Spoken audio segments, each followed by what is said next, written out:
Hello and welcome back, Pokemon fans. Today is the last entrant for my Pokemon Theory contest. The contest where users would submit their Pokemon theories for you to judge based upon your likes. If you think this video should win my contest and get the grand prize of $100, you need to vote by liking it. If you don't think it deserves victory, then make sure to dislike it. Today's video is going to consist of why HMs are so important, and it's a more realistic approach to the idea of why HMs can't be forgotten so easily, with the exception to Sun and Moon, which is, again, later explained in the video. So give this user your attention, and let's see if they did a good job with this video, and maybe they'll be the ones to win the contest. Hey everybody, Smug Sneasel here. Back in the day, Pokemon would force us to have various HMs taught to our teammates in order to traverse their worlds, and they'd usually be taught to one, maybe two Pokemon that we barely use. You know, the Centrets, the Geodudes, the almighty Bibaro. Switching these Pokemon out so you can get back to training your normal team, only to find that various treasures and paths were locked behind HM obstacles, was a constant frustration. Add the fact that about half these moves weren't very good, and if you found a great replacement move for any one of them, you'd have to find a specific place in the regions just so they could be forgotten. Thank the Lord for Pokemon Sun and Moon system. But what if I told you that in the context of the Pokemon world itself, the hidden machine system makes a lot of sense? I bet you wouldn't be surprised considering you most likely read the video title, but that's besides the point. My reasoning is explained by 2 points. The first.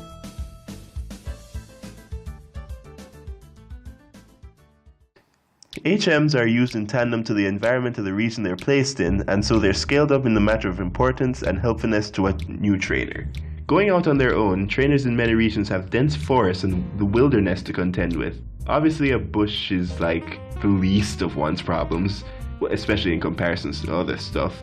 But when dense shrubbery is blocking paths, I'd imagine you wouldn't want to wade through that yourself. But while that's the obvious first step, there's another genius reason for why Cut is perfect for the first HM. Cut also reduces the tall grass around the area of the trainer, and for a rookie trainer who doesn't have many items or strong Pokemon to use, being trapped in the tall grass while on your way to a Pokemon Center is a really bad situation. Having Cut to reduce the encounter rate would be vital. And remember, we as players have outsider knowledge, reduced tedium, and helpful interfaces to guide us through the wild. Actually being there in person could land you into swarm encounters that you could never plan for.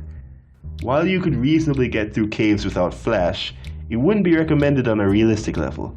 I mean, apart from not seeing where you're going in cave systems, something trainers are expected to traverse all the time, you could be attacked by wild Pokemon in the dark. If you don't use it for insurance, then I'm sure you'd want to use it for psychological security. I mean, these are kids we're talking about. I'm 21 and I ain't going in no dark cave without a reliable light source. As for Rock Smash and Strength, trainers are expected to traverse unstable rocky terrain and even ancient ruins for those who are a bit more explorative. These are usually given a little early to midway through a standard journey. As your Pokemon journey takes you to more and more places, the roads are going to get rougher and a bit more perilous, and you likely don't have a super strong or well-trained Pokemon to get you out of a major jam by this point, so these moves are helpful. Imagine if something happens that causes a cave-in where you are, or a rock slide has blocked your mountain path, and you have at this point, I don't know, a Volbeat, an Electrode, and a Roselia or something. Remember, I'm counting if you are a run-of-the-mill trainer. What are you going to do thanks to that cave-in? Nothing, of course, but wait for somebody else to save you before you starve.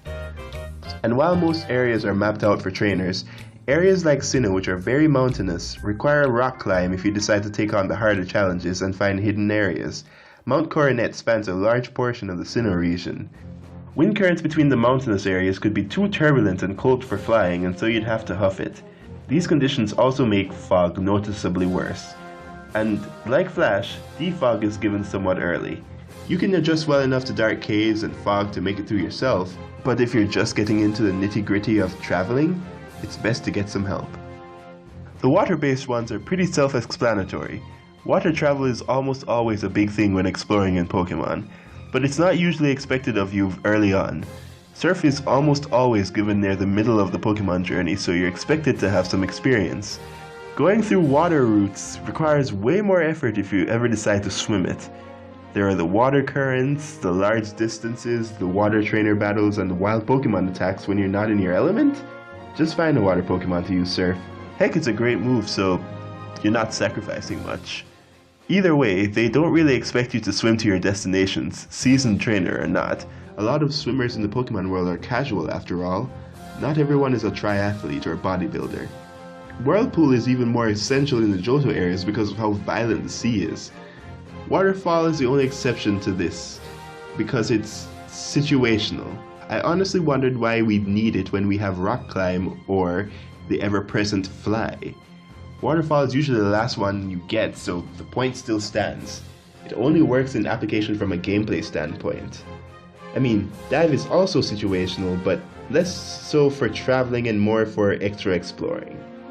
In fact, the theme of later HMs aiding mostly in enhanced travel and wide exploration is consistent, as a lot of these water-based HMs are given assuming you're going to go to the more out-of-the-way or far-reaching places in the Pokemon world, with a few exceptions, thus being perfect for seasoned trainers. On that note, I think that there are next to no places mapped out in a standard trainer journey that would require Dive. In Pokemon Emerald, you needed it to enter an ancient sacred cave because of Evil Team meddling, and to enter Zootopolis, even though I'm sure that in a practical sense they must have a normal exit system somewhere other than flying or diving out. At least one. Speaking of flying, Fly could realistically be used to get you out of many situations. There are oodles of thorny shrubbery in the way? Fly over it. Dangerous mountain path? Fly over it. Treacherous waters? Fly over them. Unless paths are directly blocked, flying can solve a lot of problems. Fly is usually given to you mid to late game because there you've already proven you can handle yourself in different environmental situations. So they give you what is basically a massive shortcut. If it was given to early trainers, they just abuse it and not actually understand the benefits of traveling, exploring, and training with your Pokemon. Here it's assumed you know what you're doing and the importance of it, which includes the importance of meeting new people on your journey and battling with them regularly. I mean, realistically there should be nothing stopping you from just flying to new places, unlike in the games, but I tend to think that, apart from reducing unnecessary tedium and having a quick return point to a city or the town for the night, trainers at this point in time would opt to travel normally when they can for the previously listed reasons. And of course, HM moves are coded to be harder to forget because they're so essential. From what we know from the anime, you don't exactly get to choose what move is replaced when a Pokemon tries to learn a new one. You can influence it in certain cases, but I don't think it's as easy as the interface we players are given. So imagine that, while surfing with the only Pokemon in the party that knows Surf, it has it overwritten after winning a few battles. Well, have fun paddling to your next destination. It's because you can be caught in compromising situations at nearly any point during your travels that it's best to have these moves unable to be forgotten by normal means so you can have that security. This point is further supported by the fact that the authorization to use HMs in the wild is given by the gym leaders who judge a trainer's ability through official means. Showing your ability to progress allows you to reasonably get more HMs so that you can keep progressing even further. And if you think about it, the hidden machine moves are coded in such a way that they can be used with Pokemon even with low energy. Because in an emergency situation, you're going to need these things. So even if your Pokemon are tired, they'll have enough power to help you out of the situation.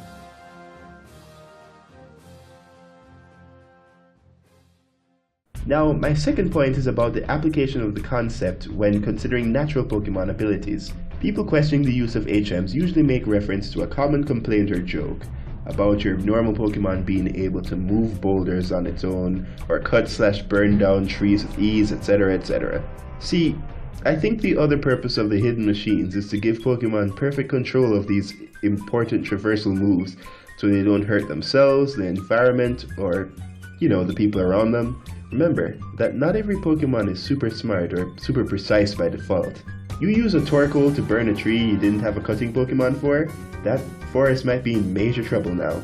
Hope you have a Pokemon with Hydro Pump or something, but then you might destroy more trees with the Force. Hope you have Water Gun? But then it might be too weak to put out the raging fire. See what I mean?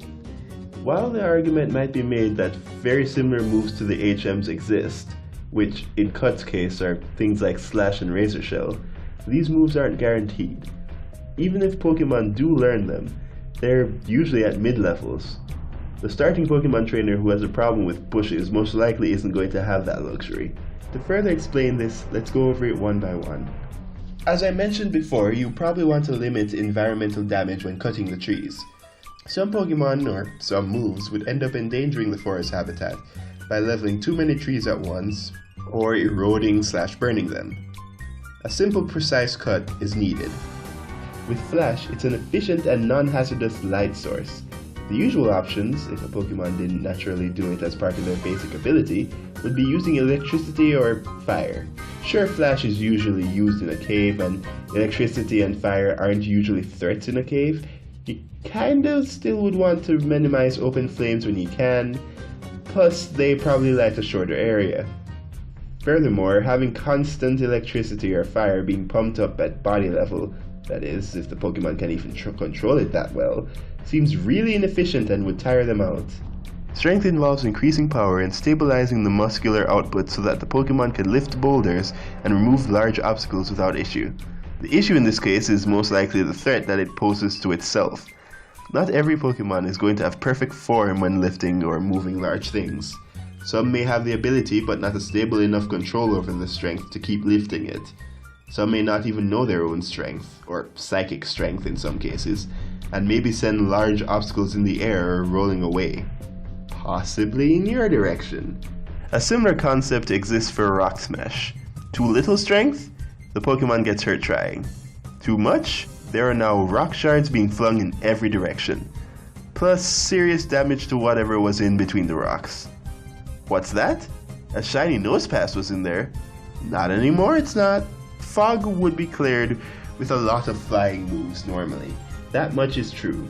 But the fog prevents you from seeing what's ahead of you, doesn't it? Use Gust, Air Cutter, or Hurricane, and then it turns out that somebody was a few meters in front of you. And now that person is gravely injured. All because you just couldn't be bothered to put defog on. For shame. Rock climbing is dangerous. Everyone knows that. And you're going to be hanging on the back of a Pokemon while doing it? And you don't want the safety of an HM? In fact, I'm not even going to pause for the next one. Fly. Flying high in the air with a Pokemon that may not be used to your weight, or even holding anything at all while it flies, while you're, 100 feet in the air. Unless you're Team Rocket, I don't think you're walking away from a drop from that height. A lot of Pokemon could theoretically carry you over water, but the issue here is safety. Who's to say that the water would be calm? There could be a strong current, undulating waves, and with the presence of wild Pokemon, you need your Pokemon to keep balance on while either it or some other Pokemon you sent out battled.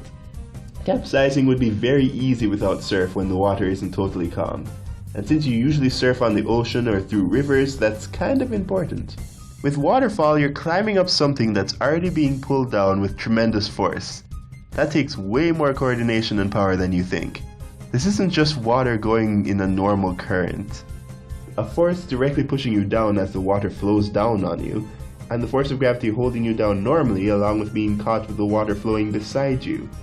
Well, I'm not very well versed in scientific calculations, but let me just punch in some numbers here, and 194. 194 what, you may ask? 194 bones broken if your Pokemon can't do it and you fall from a large waterfall while being caught inside the current. They say it's not the fall that kills you, but in the case of a waterfall, I think otherwise. If something is so strong that it would disrupt a trained surfing Pokemon, how about an untrained surfing Pokemon? The answer is simple. You'll be thrown off, and the water will enter your lungs, and you'll drown. Because this time, a Pokemon can't just pick you back up if you fall off thanks to the force of the eddy.